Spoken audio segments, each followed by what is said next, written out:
नमस्कार दोस्तों, आज की हमारी कहानी अच्छी लगे तो प्लीज हमारा चैनल सब्सक्राइब करें। एक बार एक महिला की शादी हुई। शादी के बाद अपने ससुराल में गई। कुछ समय बाद महिला को ससुराल वाले कुछ परेशान करने लगे।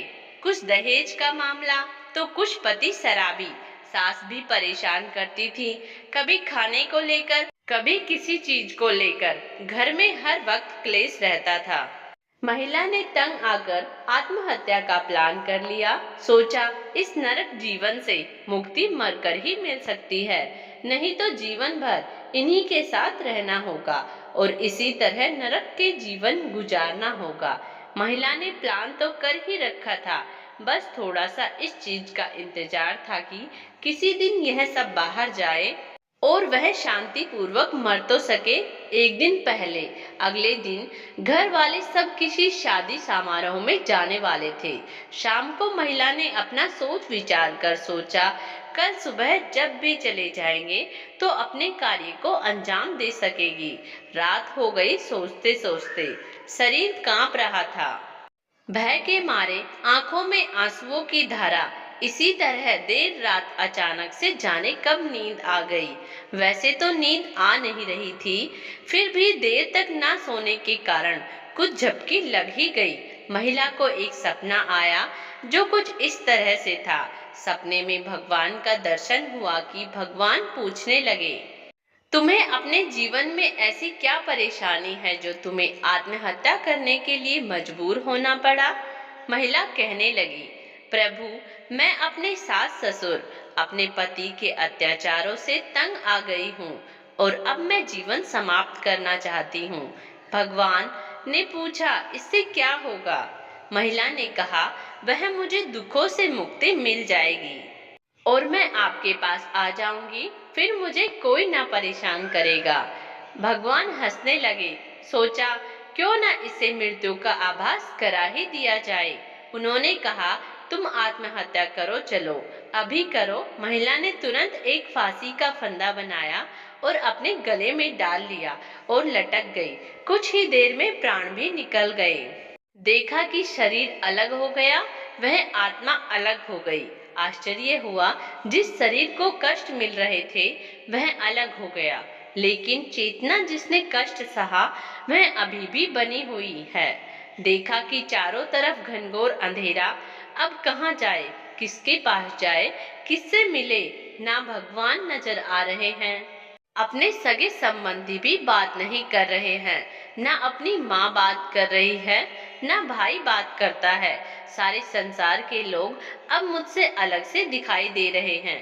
वह अपने कार्य की धुन में मस्त है। कोई खुशी से नाच रहा है, सब आप अपने काम में मस्त है। अब तो वह महिला बिल्कुल अकेली ही दिखाई दे रही थी।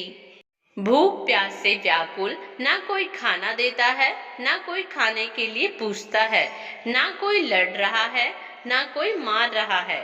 फिर भी कष्ट इतने हैं जो बिल्कुल असहनीय हो रहे हैं। अब तो किसी से कह भी नहीं सकते। काफी वर्षों तक वही महिला की आत्मा न जाने कहां कहां भटकती रही।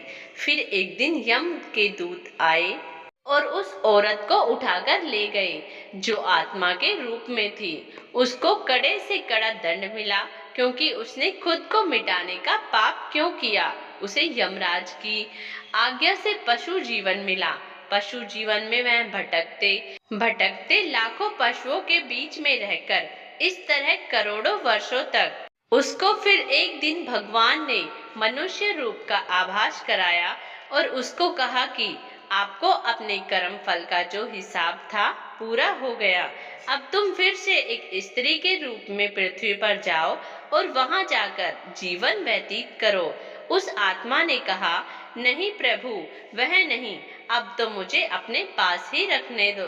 भगवान की आज्ञा दी कि ऐसा नहीं हो सकता, तुम्हें जाना ही होगा। महिला ने सोचा, फिर वही लोग, वही संसार, न जाने क्यों फिर मुझे परेशान ना कर दे। वह बहुत डरी हुई थी, तो भगवान ने उसे कहा कि मनुष्य कष्टों का निवारण उसी के पास होता है और वह अपने जीवन काल में चाहे तो उनको समाप्त भी कर सकता है।